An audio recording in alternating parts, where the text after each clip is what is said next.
Bendito Padre Celestial, gracias Señor te damos nuevamente por tu presencia. Gracias te damos Señor por tu amor Señor y porque tú siempre tienes palabra para nosotros domingo tras domingo Señor. Aunque a veces parece que la Biblia es tan grande y que a veces es tan difícil escoger un tema Señor, tú siempre nos das algo y te doy gracias por ello Señor, porque tú siempre nos indicas cómo debemos de vivir, cómo entender tu palabra Señor y cómo llevarla a otro Señor. Y hoy no es la excepción. Ayúdanos a entender lo que tienes para nosotros. Ayúdame, Señor, a entregar el mensaje tal como tú lo has planeado, Señor, y que todos en nuestro corazón, Señor, tengamos paz y podamos entenderlo y practicarlo, Señor. Te doy gracias, nos ponemos en tus manos en el nombre de Jesús. Amén. Gloria a Dios. Vamos a estar estudiando acerca de la iglesia. Usted dice, oiga, hermano, pues si yo soy parte de la iglesia, ya sé lo que es la iglesia. Yo vengo a la iglesia todos los días. Bueno, cada domingo aquí nos vemos en la iglesia, cada miércoles aquí nos vemos en la iglesia. Pero ¿qué es la iglesia? ¿Para qué sirve la iglesia? ¿Quién inventó la cosa de la iglesia? ¿Será que la tenemos bien o será que le hemos echado a perder la iglesia? Vamos a ver un poquito de la iglesia y el mejor libro que nos habla de la iglesia es el libro de los Hechos. Así que vamos a empezar a estudiar el libro de los Hechos poquito a poquito, no como lo hicimos con otros libros tan exhaustivamente como lo hicimos con Efesios, pero vamos a estudiar qué hicieron los apóstoles cuando tuvieron la primera iglesia y cómo fue que Dios les ayudó para ser exitosos. Amén. Vamos por lo pronto a ir a Mateo 3:11. Mateo 3:11 nos explica algo que lo damos por hecho, pero a veces se nos olvida. Mateo 3:11 nos explica cómo fue que la iglesia nació y de dónde salió la iglesia. Amén. Dice así, yo a la verdad os bautizo en agua para arrepentimiento, pero el que viene tras mí, cuyo calzado yo no soy digno de llevar, es más poderoso que yo, y él os bautizará en Espíritu Santo y fuego. Si usted y yo no entendemos que lo primero que tiene que pasar en nuestra vida es que el Espíritu Santo venga a nuestra vida cuando somos salvos y que a partir de ahí empiece la iglesia, empezamos a ser parte del cuerpo de la iglesia, entonces tenemos un poquito de problemas. El primer paso para cualquier miembro de la iglesia es ser lleno del Espíritu Santo, ser bautizado con el Espíritu Santo, tener el sello del Espíritu Santo. ¿Cuándo? Cuando aceptamos la salvación en Cristo. Aquí me voy a poner un poquito en evidencia, pero ya las canas ya no las puedo yo pintar, ¿verdad? De otro color, ¿por qué hacemos?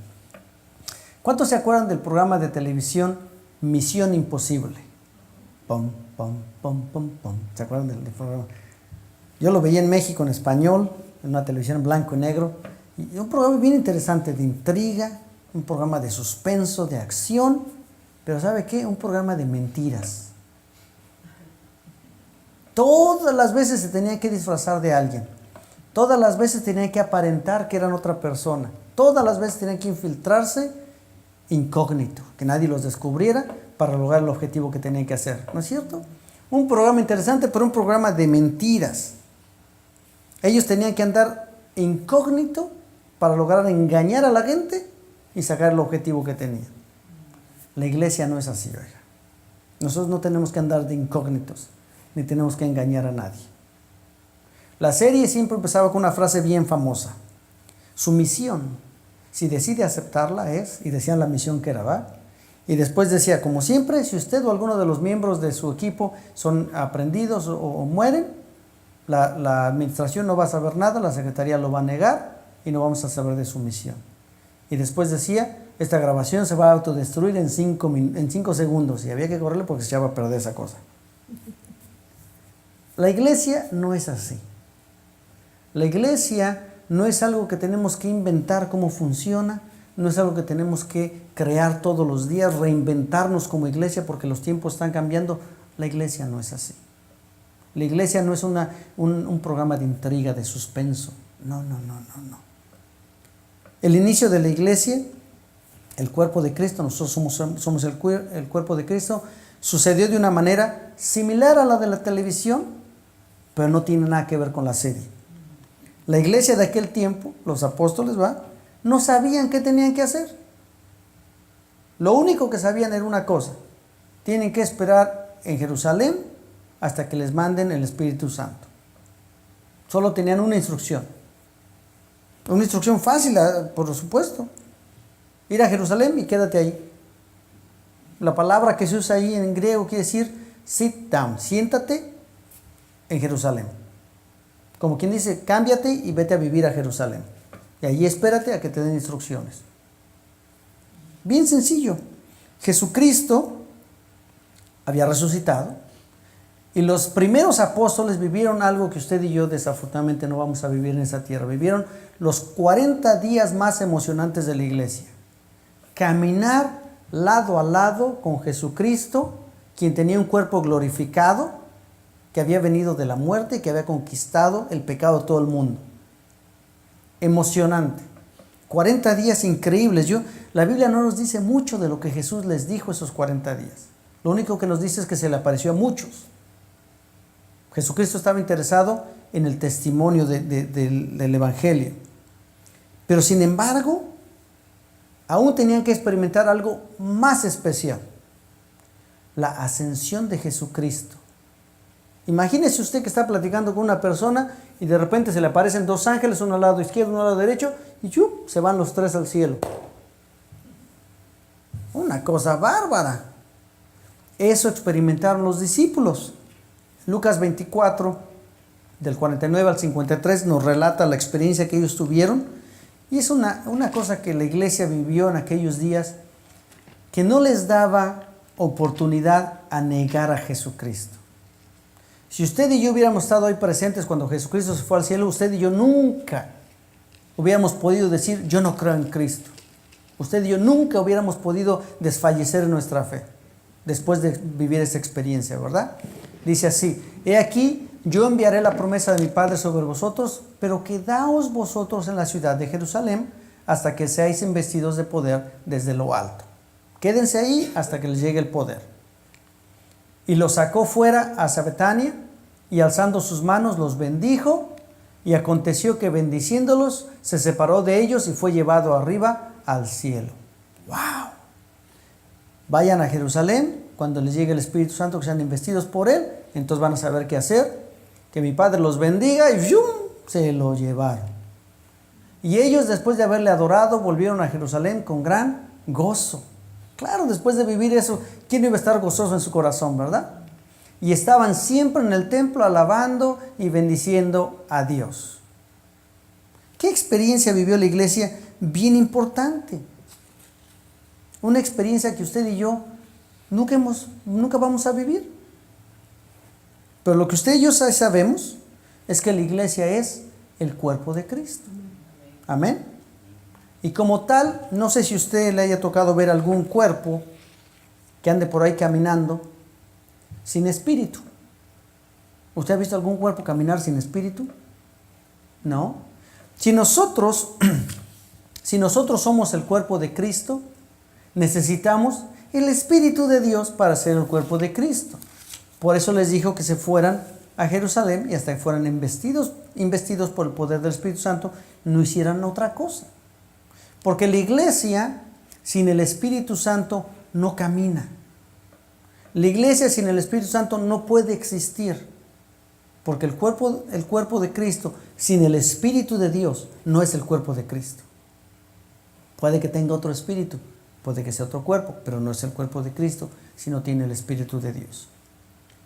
Cuando Jesucristo se fue, cuando los apóstoles finalmente lo ven que se van, ¿qué cambió para la gente de esa época? ¿Qué cambió para los discípulos? Jesús ya no estaba con ellos y ellos estaban en total libertad de hacer lo que quisieran con sus vidas. Pedro se podía haber regresado a pescar, Mateo se podía haber regresado a su trabajito que tenía de cobrar impuestos, etcétera, etcétera. Tenía totalmente libertad de hacer lo que ellos quisieran. Sin embargo, ese gozo tan grande que ellos tuvieron cuando estuvieron con Jesucristo, ¿qué les hizo hacer? Regresar a Jerusalén, tal como les habían dicho, e ir al templo todos los días.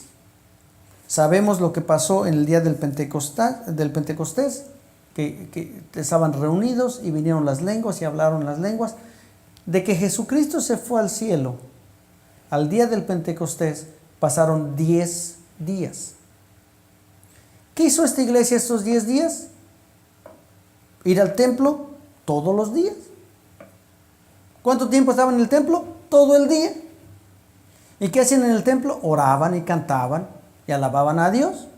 Lo que usted y yo hacemos cuando venimos al templo. Orar, alabar a Dios, hablar de la palabra. Pero ellos tenían ese gozo que los llevaba a obedecer. Usted y yo, cuando obedecemos a Dios, ¿cómo debemos de obedecer a Dios? Ay, otra vez domingo. Ya mandó el texto el hermano, si vamos a tener servicio. Pues hay que ir. ¿O cómo venimos al templo? Es domingo. El Señor, nuestro Dios, Jesucristo, nos está esperando. Corramos al templo con gozo. Decíamos en los testimonios, le damos gracias a Dios que Él nos rescató, que Él nos salvó. Y con ese gozo venimos todos los días a la iglesia, gozosos, sin que nadie nos mande que haya que venir. Amén. El tiempo en que Jesús fue llevado arriba era el tiempo de las personas, el tiempo de la cosecha. Era el tiempo en que ellos celebraban el Pentecostés, que es la fiesta de la cosecha del trigo, y llegaban a Jerusalén. Era una fiesta obligada a la que tenían que ir, y todos estaban ahí celebrando el Pentecostés. Ellos traían sus primeros frutos y celebraban. ¿Sabe qué celebraban? Que a Moisés le habían dado la ley de Dios 50 días después de que salieron de Egipto. Celebraban esa fecha. Así que todos estaban ahí. Y todos los apóstoles se habían quedado en la ciudad hasta el día de la fiesta. Estaban en Jerusalén hasta el día de la fiesta. Y ellos, mire, seguían siendo tan judíos como el día que nacieron. ¿No es cierto? Ellos seguían guardando las tradiciones de los judíos, tal como los demás judíos. Ellos estaban en el templo, tal como los demás que estaban en el templo festejando el Pentecostés. ¿Sería que ellos tenían algo diferente? Para ellos, ¿hubo algún cambio cuando Jesucristo les dio, vayan a Jerusalén y esperen? A primera vista, parece que no. Acompáñame a Juan 7:39. Juan 7, versículos 37 al 39.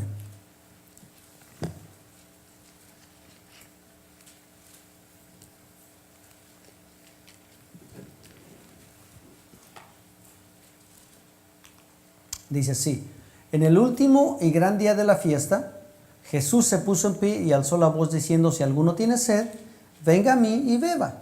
El que cree en mí, como dice la Escritura, de su interior correrán ríos de agua viva. Y esto dijo del Espíritu que habían de recibir los que creyesen en Él, pues aún no había venido el Espíritu Santo porque Jesús no había sido aún glorificado. Antes de que Jesucristo muriera, antes de que Jesucristo resucitara, para los apóstoles, los discípulos en aquel entonces, no había sucedido ningún cambio. Ellos andaban con el maestro para allá y para acá, todo su ministerio anduvieron con el maestro para allá y para acá, pero no hubo ningún cambio en su vida, porque aún no había venido el Espíritu Santo, porque Jesucristo aún no había sido glorificado. Pero después de que Jesús resucitó, viene Jesús hasta estos 40 días con los discípulos. Ahí mismo en el libro de Juan, al capítulo 20, versículo 22, algo pasó. Dice así: y habiendo dicho esto, sopló y les dijo: recibid el Espíritu Santo. Amén. ¿Qué fue lo que cambió en su vida? Que recibieron el Espíritu Santo. En el momento en que ellos reciben el Espíritu Santo en sus vidas, en ese momento empieza la iglesia. Si eran 12 los que estaban ahí, si eran 11 los que estaban ahí, si eran 500 los que estaban ahí cuando Él sopló, esos fueron los primeros miembros de la primera iglesia. Yo creo que en ese versículo estamos hablando de los 11 discípulos que sobraban. Él les sopla y reciben el Espíritu Santo. Cualquier cuerpo que no tiene espíritu está muerto. La iglesia que empezó exactamente en ese momento, ¿cómo estaba? Viva. ¿Por qué? Porque tenía el Espíritu Santo adentro. Usted y yo, cuando recibimos a Jesucristo, vivimos, venimos de muerte a vida, porque aceptamos a Jesucristo y su Espíritu Santo vino a morar en nosotros, y desde ese momento fuimos hechos parte de la iglesia, fuimos hechos parte del cuerpo de Cristo, en ese instante. Tal vez cuando usted aceptó al Señor Jesucristo, usted no entendió qué pasó, usted no supo ni qué hizo. El pastor oró con usted Y usted dijo, sí, yo quiero aceptar. Ok, pues dile, Señor, entra en mi corazón, Señor, entra en mi corazón, perdóname todos los pecados. Ya eres hijo de Dios, ya eres parte de la iglesia. Y usted se quedó, ¿really? ¿Con eso ya? ¿Así de fácil? Pues es verdad, usted no entendió, pero usted era parte del cuerpo de Cristo. Los discípulos, los apóstoles, cuando Jesucristo les dio el Espíritu Santo, tampoco entendieron nada. Cuando Jesucristo es tomado al cielo, les dice, váyanse a Jerusalén y esperen allá. ¿Y es todo lo que vamos a hacer? ¿Sí? Ok. Se fueron y se quedaron en Jerusalén los 10 días que esperaron hasta que llegó el Espíritu Santo. Todos estaban en Jerusalén celebrando el Pentecostés, celebrando que Dios les había dado las leyes a Moisés. Todos, menos los apóstoles. Los apóstoles estaban celebrando, estaban festejando el establecimiento de la gracia para la salvación de toda la raza humana. Amén.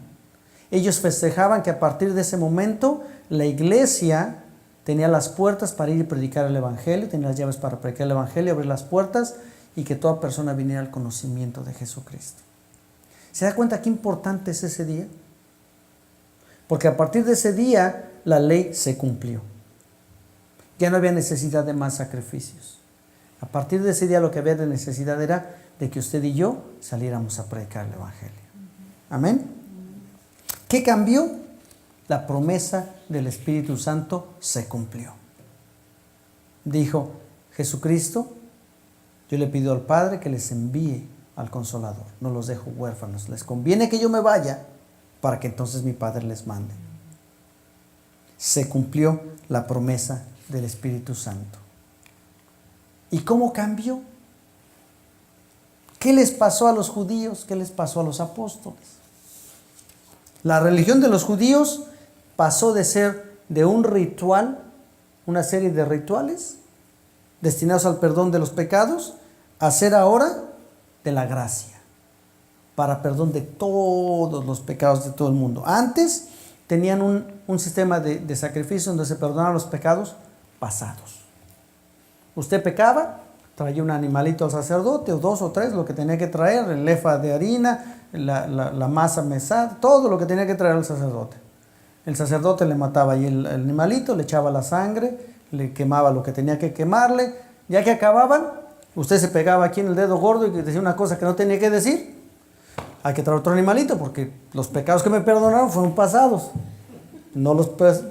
Oiga, qué tremendo. Qué tremendo, ¿no es cierto? Una cosa difícil. Pero a partir de ese momento, nosotros empezamos un sistema de gracia, la religión cambió, y ahora ¿qué tenemos? La misericordia de Jesucristo, la gracia de Dios, que Jesucristo llevó los pecados pasados, presentes y futuros. Así que estamos cubiertos por la sangre del Cordero. Por su gracia, todos los pecadores tenemos entrada hasta el trono de su gracia. Por lo que Él hizo en la cruz del Calvario. Si usted y yo aceptamos a Jesucristo, usted y yo podemos ser adjudicados la justicia de su muerte en la cruz del Calvario, y por medio de esa justicia tenemos entrada al trono de su gracia. Pero los apóstoles tenían una gran tarea enfrente de ellos. Los apóstoles, 11, tenían que convencer a todos los judíos a que cambiaran su forma de adorar a Dios. Ellos tenían la enorme tarea de decirle a todo el mundo que tenían que reconocer a Jesucristo como su Señor y Salvador. 11 personas en contra de todo el mundo. Oiga, estaba difícil la tarea. Ellos tenían la responsabilidad de llevar el Evangelio a toda criatura. Pero los apóstoles estaban en Jerusalén, gozosos de que habían estado con Jesús 40 días, de que Jesús había sido llevado al cielo, de que habían visto a Jesucristo glorificado, y ellos estaban alabando a Dios con todo su corazón en la iglesia, mientras que la comisión de ir a predicar el Evangelio la habían puesto por allá atrásito, como hacemos en el grill, cuando uno quiere que se queme la carne, la ponen en el de atrásito, cuando está ahí medio tibiecito. Así agarraron la gran comisión, la pusieron allá atrás y dijeron, vamos a gozarnos en la iglesia. Oiga, qué experiencia ver a Jesucristo. Oiga, qué tremendo cuando Él hablaba la palabra, nuestro corazón temblaba. ¿Y se vivían en la iglesia? Es cierto que solo habían pasado como 10 días de que Jesucristo se había ido, pero hacía un mes o más que les había dado la gran comisión y ellos no estaban predicando, no estaban haciendo nada. La iglesia necesitaba algo más para impulsar el ministerio de la iglesia de Cristo. ¿Qué necesitaba? ¿Qué necesitamos como iglesia para impulsarnos más allá? ¿Cómo fue que cambió la cosa? ¿Cómo fue que los apóstoles pasaron de estar gozosos 10 días ahí en el templo cantando y alabando a Dios hasta hoy que usted y yo sabemos del Evangelio? ¿Cómo fue que pasó eso? ¿Qué cambio fue? Mire Hechos 1:2, algo bien interesante que pasó. Hechos capítulo 1, versículos 1 al 2.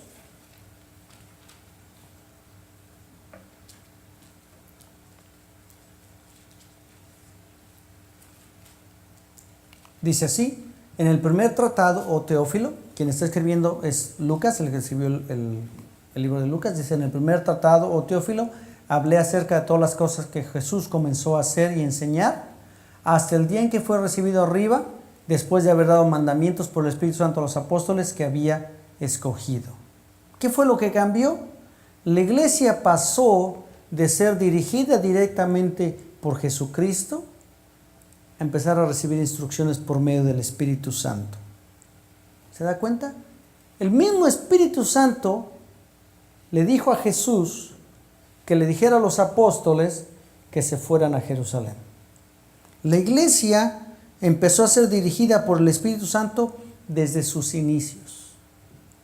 Si usted y yo, como iglesia de Cristo, lo que debemos entender hoy y reconocer es someternos a este principio, que la iglesia no puede vivir sin el Espíritu de Dios. La iglesia debe ser guiada por el Espíritu de Dios, porque el cuerpo de Cristo no puede ser el cuerpo de Cristo si no tiene el Espíritu Santo de Dios. ¿Qué fue lo primero que cambió? Que la iglesia pasó a ser dirigida por el Espíritu Santo. La cabeza es Jesucristo y el que nos da las instrucciones es el Espíritu Santo. ¿Qué otra cosa pasó? El Espíritu Santo no discriminó a nadie. Estaban 120 orando. ¿Y a cuántos les dieron las lenguas? A los 120. No discriminó a nadie. Acompáñeme a Hechos 19 del 1 al 7.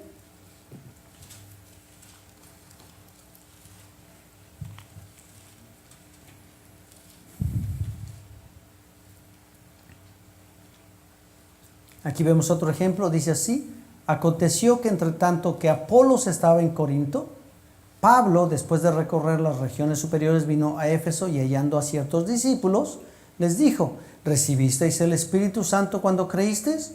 Y ellos dijeron: ni siquiera hemos oído si hay Espíritu Santo. Entonces dijo: ¿en qué pues fuisteis bautizados? Y ellos dijeron: el bautismo de Juan. Dijo Pablo: Juan bautizó con bautismo de arrepentimiento, diciendo que el pueblo que creyese en aquel que vendría después de él, esto es, en Jesús el Cristo. Cuando oyeron esto, fueron bautizados en el nombre del Señor Jesús, y habiéndoles impuesto Pablo las manos, vino sobre ellos el Espíritu Santo, y hablaban en lenguas y profetizaban. ¿De dónde eran estas gentes? De Corinto. ¿Ellos tenían una buena doctrina? No.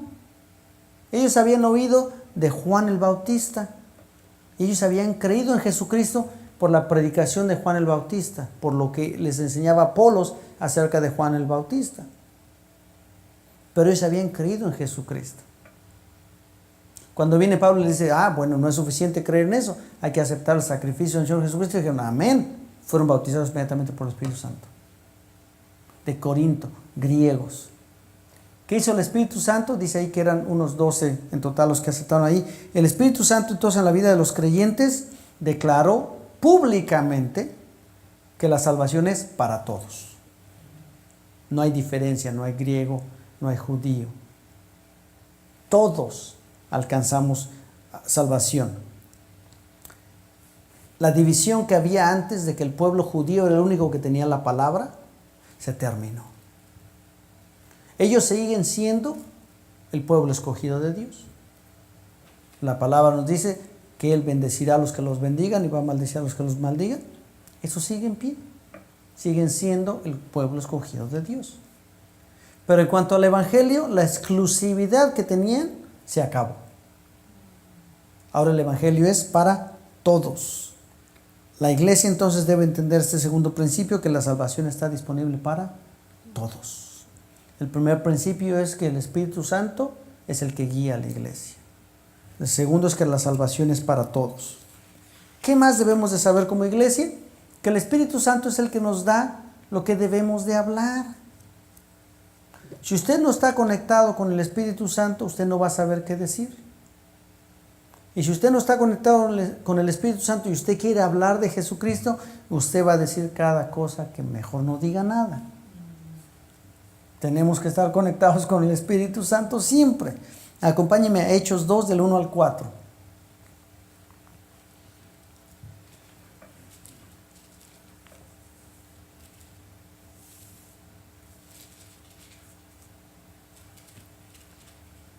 Amén. Dice así: cuando llegó el día de Pentecostés, estaban todos unánimes, juntos. No solamente estaban juntos, estaban unidos en el mismo pensamiento. Y de repente vino del cielo un estruendo como de un viento recio que soplaba, el cual llenó toda la casa donde estaban sentados. Y esa palabra que dice viento recio se viene de la palabra que decir como aliento, como que alguien sopló. Y se les aparecieron lenguas repartidas como de fuego, asentándose sobre cada uno de ellos. Y fueron todos llenos del Espíritu Santo y comenzaron a hablar en otras lenguas según el Espíritu les daba que hablasen. ¿Qué lenguas hablaban ellos? La que el Espíritu les daba que hablasen. No hablaban lo que se les ocurría hablar. No tomaron clases de cómo hablar en el Espíritu Santo, cómo hablar en lenguas. No tomaron un campamento para ver si se les pasaba la chispita de uno a otro y ya todos acababan hablando en lenguas. No. Ellos estaban orando y el Espíritu Santo se derramó encima de todos y empezaron a hablar lo que el Espíritu decía que hablasen. Y ¿sabe qué? Todos los que escucharon lo que ellos hablaban, entendieron lo que ellos estaban diciendo. Había un propósito bien especial. Los 120 hermanos, a cada uno les dio algo que decir. ¿Sabe qué es lo bonito de esta escena? Que a nadie le dio más que al otro. 120 orando y a los 120 les dio la misma repartición del Espíritu Santo. No uno habló más que el otro, no uno interpretó más que el otro, no. Todos unánimes juntos hablando lo que el Espíritu les daba que hablaba. ¿Qué es lo que nosotros debemos hacer como iglesia? Tenemos que orar, tenemos que estar juntos, tenemos que estar unánimes orando juntos para que el Espíritu Santo venga y nos dé esa fuerza de hablar lo que Él quiere que hablemos. Cuando usted va ahí en el Walmart, donde usted va caminando, se encuentra una persona y usted siente que el Espíritu Santo le dice, háblale. Y usted le tiemblan las patitas y dice, no, yo voy para este lado. No. Cuando uno está conectado con el Espíritu Santo y uno entiende que el Espíritu Santo dice, háblale, ¿qué dice uno? Tú me vas a dar lo que yo voy a decir. Así que llega uno y hace el intento. ¿De quién depende que sea uno exitoso o no? Del Espíritu Santo. No depende de usted ni depende de mí. Así que si el Espíritu Santo le dice que le hable, usted habla y la persona va a entender, tal como le pasó a los discípulos, a los apóstoles, cuando hablaron en lenguas, la gente les entendió. Yo no sé, la Escritura no dice si ellos mismos entendieron lo que ellos estaban diciendo. Yo no sé. Pero los que estaban del otro lado, que estaban escuchando, sí entendieron. No vamos a hacer la prueba aquí porque no somos tantos. Pero imagínense que todos al mismo tiempo decimos el mismo versículo en voz alta, pero cada uno de nosotros en diferente idioma. ¿Usted cree que se va a entender? Va a estar difícil, ¿verdad? Ahora imagínese 120 personas diciendo Jesucristo es el Hijo de Dios que murió y resucitó y quiere que tú te arrepientas. 120 personas diciendo eso en 120 idiomas diferentes. y todos entendieron. Cuando el Espíritu Santo le dice que usted hable, la persona que recibe va a entender, aunque usted ni sepa lo que está diciendo. Amén. Pero ¿qué tenemos que hacer? Como iglesia, estar unánimes, unidos, juntos, orando. La iglesia, por supuesto, de acuerdo a este pasaje, sigue siendo dirigida por el Espíritu Santo. El Espíritu Santo les dio lo que hablaran, la dirección viene del Espíritu Santo. Si usted se encuentra en cualquier situación donde el Espíritu Santo parezca ser más importante que Jesús, ¿quién es más importante? Jesús. Porque Jesús es la cabeza y el Espíritu Santo nos dirige para glorificar a Jesucristo. El Espíritu Santo solo habla lo que oye de Jesús. Mire, acompáñeme a Juan 16, 13 al 14.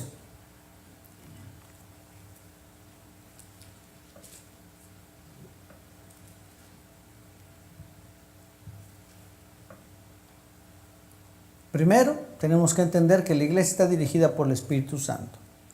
Segundo, tenemos que entender el segundo principio, que la salvación está disponible para todos, ¿no es cierto? Tercero, la iglesia no puede hablar más que lo que el Espíritu nos dé que hablemos. No podemos hablar de más.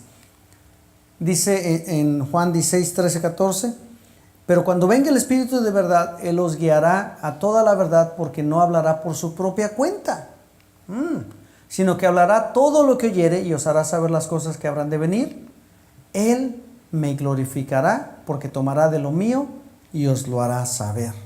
Entonces, el cuarto principio es que el Espíritu Santo no puede ser más importante que Jesucristo, porque el Espíritu Santo nos va a dar de qué hablar para que glorifiquemos a Jesucristo. La iglesia sigue siendo dirigida por Jesucristo y además está investida del poder del Espíritu Santo para llevar el Evangelio, para glorificar a Jesucristo. ¿Se da usted cuenta?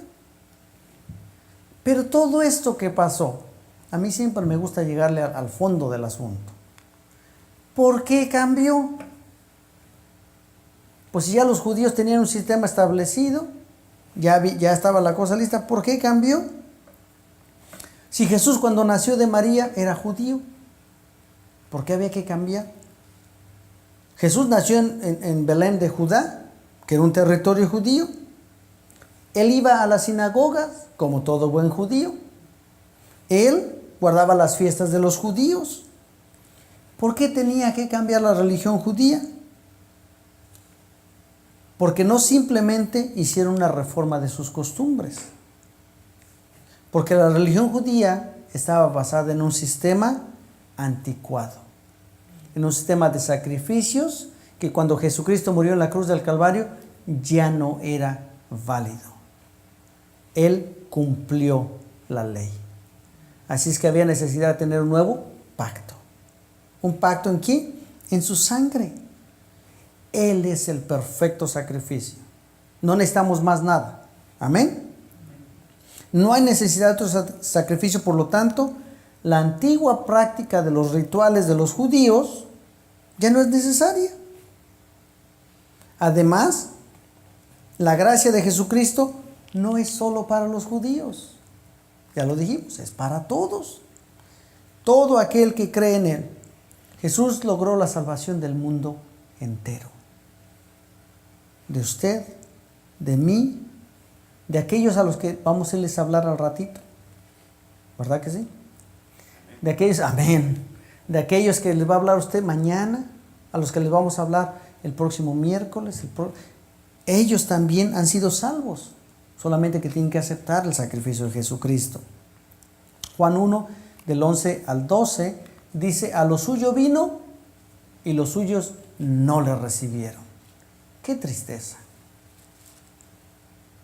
Pero qué gozo, porque dice: mas a todos los que le recibieron, a los que creen en su nombre, les dio potestad de ser hechos hijos de Dios. Jesús no vino a este mundo a escoger un nuevo pueblo. Dijo que vamos a deshacernos de los judíos y ahora vamos a escoger Estados Unidos como el pueblo de Dios. No, a eso no vino Jesucristo. Jesús no vino a quitarle la exclusividad al pueblo judío. No, ellos siguen siendo el pueblo escogido de Dios. Pero nosotros somos los hijos de Dios ahora. Amén. Jesús vino a reconciliar a toda la humanidad. Por eso fue que cambió. Porque ahora es para todos. Él no quiere que nadie se pierda, sino que todos vengan al arrepentimiento. ¿Por qué cambió?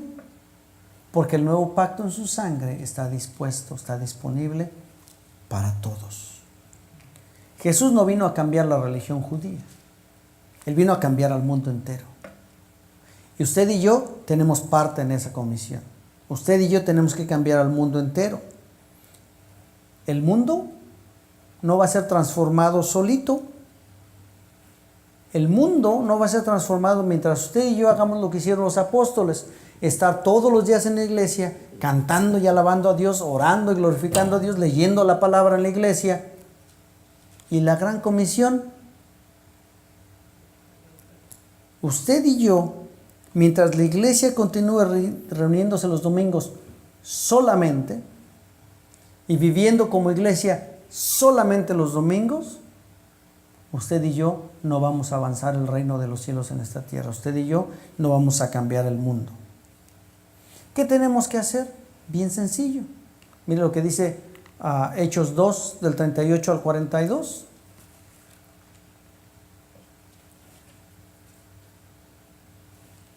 Dice así: Pedro les dijo: arrepentíos y bautícese cada uno de vosotros en el nombre de Jesucristo para perdón de los pecados y recibiréis el don del Espíritu Santo. ¿Qué tenemos que hacer? Ir y predicarles. Arrepiéntase, acepte al Señor Jesucristo y usted va a recibir la bendición de la salvación. Va a recibir el Espíritu Santo. Dice: porque para vosotros es la promesa y para vuestros hijos y para todos los que están lejos, para cuanto el Señor nuestro Dios llamare. Esa es parte de lo que Pedro les dijo. ¿Y qué cree que pasó? Les exhortaba, con muchas palabras les testificaba, les decía: sed salvos de esta perversa generación, que es lo que nosotros tenemos que decir.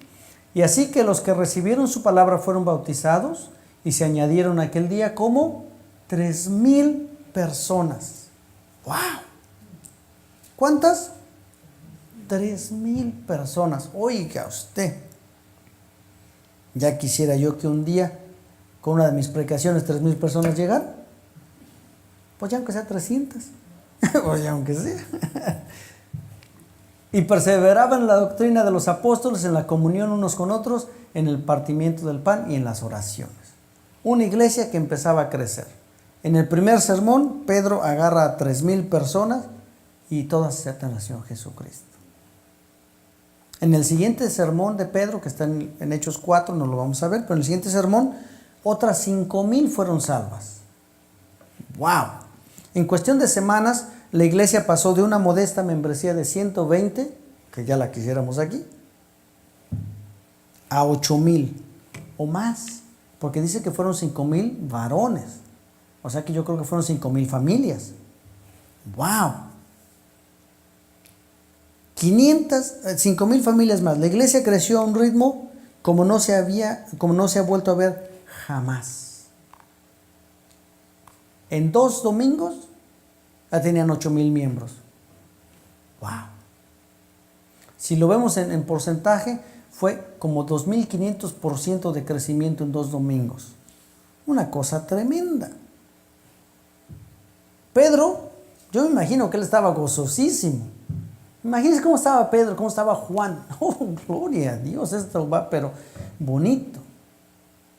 Aunque no sabían ni qué hacer con tanta gente y tenían muchos problemas, dicen: pero eso el Señor está transformando gente y valió la pena que muriera Jesucristo. Estaban felices, ¿verdad? ¿Y qué hicieron después? ¿Qué hizo la iglesia después de tener tanta gente, después de estar tan gozosos y de lograr el éxito que lograron? Mira, ahí mismo en el capítulo 2, versículo 44 al 47 dice: todos los que habían creído estaban juntos y tenían las cosas en común, tenían en común todas las cosas, y vendían sus propiedades, sus bienes, y los repartían a todos según la necesidad de cada uno, y perseverando unánimes cada día en el templo y partiendo el pan en las casas, comían juntos con alegría y sencillez de corazón. Una iglesia unida, Una iglesia que todos se apoyaban a todos. Que si necesitas algo yo te doy. Que si te hace falta, que si me hace falta, que si vamos a tu casa, que si vamos a mi casa. Una cosa tremenda, ¿va? Y dice, alabando a Dios y teniendo favor con todo el pueblo. Y el Señor añadía a la iglesia los que habían de ser salvos. La iglesia se quedó en Jerusalén. Y aunque todos estaban gozosos, llenos del Espíritu Santo, la iglesia no estaba participando activamente en la predicación del Evangelio. ¿Se da usted cuenta? Dice que ellos estaban gozosos, vendían las propiedades para apoyar las necesidades, comían en las casas, se gozaban, alababan a Dios, oraban, pero no dice que la iglesia salía a evangelizar. ¿O sí? No. Pedro tal vez no tenía ni la más remota idea de qué hacer, de cómo administrar una iglesia, de qué hacer con tantos miembros. La tarea era enorme. Los recursos seguramente escasos y el avance nulo, casi nulo. Pedro no estaba siguiendo las instrucciones del Espíritu Santo dadas a los discípulos por medio de Jesús cuando dijo: id por todo el mundo y predicar el Evangelio a toda criatura. El que creyere y fuera bautizado será salvo, mas el que no creyere será condenado. Y estas señales seguirán a los que creen en mi nombre: echarán fuera demonios, hablarán nuevas lenguas, tomarán en las manos serpientes, y si bebieren cosa mortífera no les hará daño. Sobre los enfermos pondrán sus manos y sanarán. Las instrucciones eran sencillas: ir y predicar.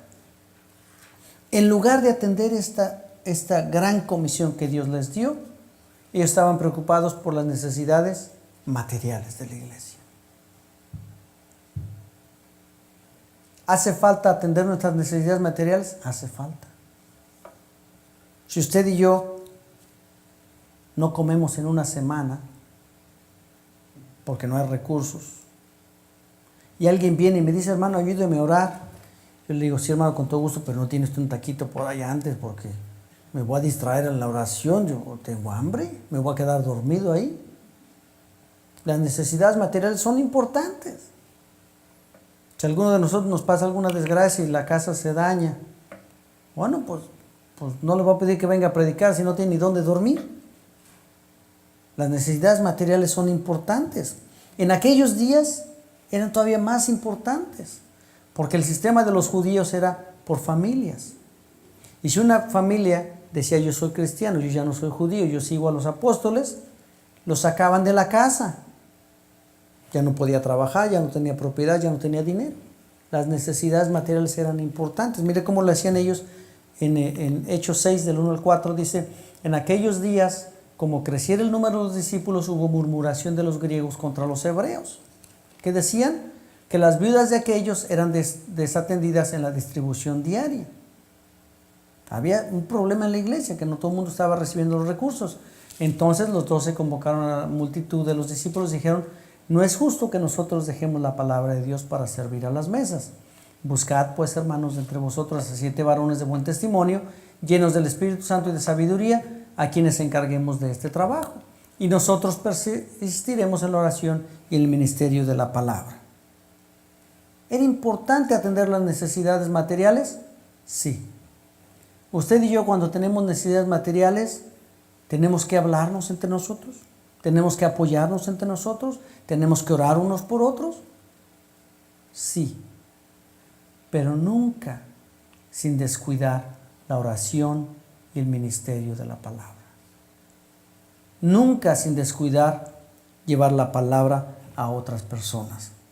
La iglesia es el cuerpo de Cristo, pero la iglesia no puede ser el cuerpo de Cristo sin el Espíritu de Dios. El Espíritu es el que hace que yo me mueva. Si a mí me quitaron mi espíritu, ¡pum!, ahí se quedó mi cuerpo. La iglesia no puede hacer lo que la iglesia quiera. Tiene que hacer lo que el Espíritu le dice que haga. ¿Qué le pasó a esta iglesia primera? Cuando dejaron de salir a predicar, cuando salieron de llevar el Evangelio, cuando se sentaron, se conformaron: oiga, ya tenemos 15,000 gentes, esto está buenísimo, hay que hacer un coliseo aquí para que todos nos sentemos cómodos. ¿Qué le pasó a esa iglesia? Empezó la persecución. Llegó Saulo de Tarso, haciendo y deshaciendo, los obligó que se esparcieran por todas las regiones para obligarlos a llevar el evangelio a todas las naciones. Usted y yo no podemos quedarnos aquí y descuidar la gran comisión que Dios nos ha dado.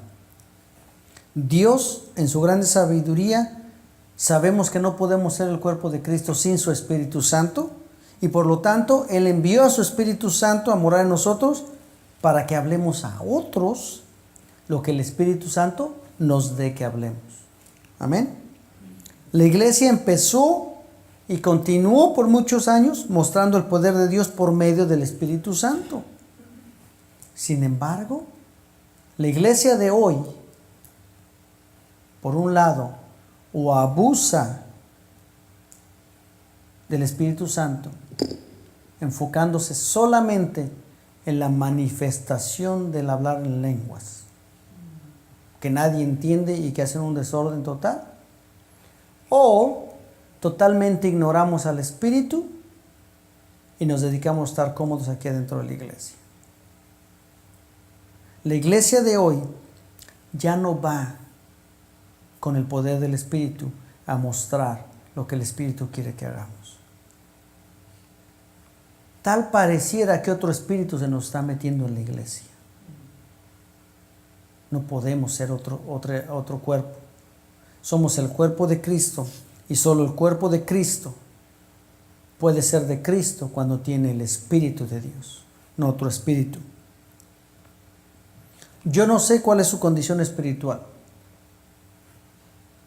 Lo que yo sí sé es que usted ha recibido al Espíritu Santo porque usted es salvo, y usted ha sido ungido con el Espíritu Santo, y el Espíritu Santo le ha dado el poder para hablar el Evangelio a otras personas. Eso yo sí lo sé.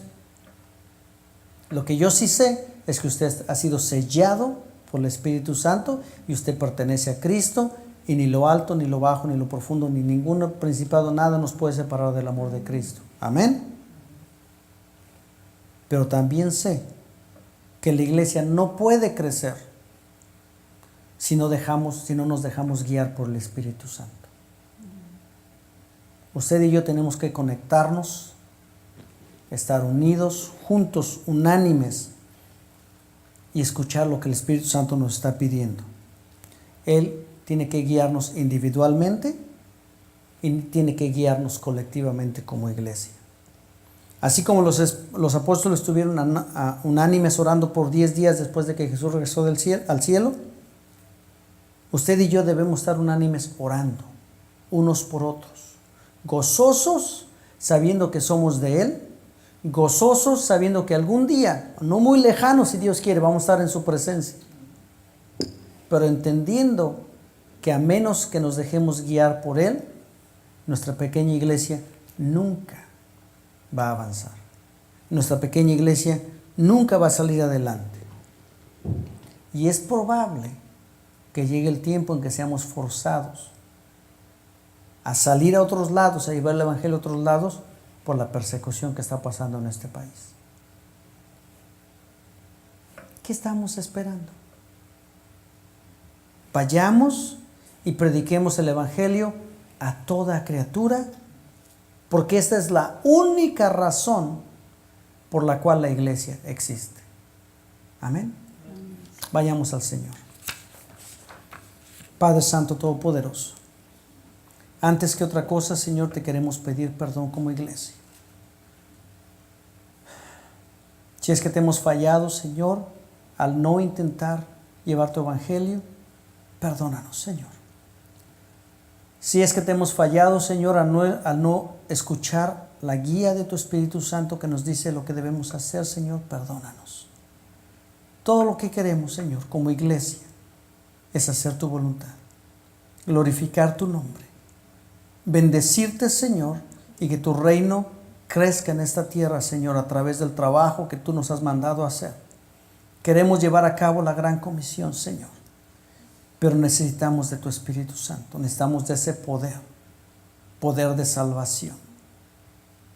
Ayúdanos, Señor, a estar todos unánimes, juntos, orando constantemente, Señor, unos por otros, para que la iglesia junta se mueva, guiada por tu Espíritu Santo, Señor. Ayúdanos a entender los dones, talentos que tú nos has dado, Señor, para usarlos para tu gloria, y que tú, Señor, seas exaltado y que haya fiesta en el cielo por todos los pecadores que van a arrepentirse y que van a venir delante de ti, Señor, por el trabajo de esta pequeña iglesia. Te doy gracias porque estás tocando nuestros corazones y porque muy pronto, Señor, vamos a ver los frutos de la labor. Gracias te damos en esta hora, en el nombre de Jesús. Amén.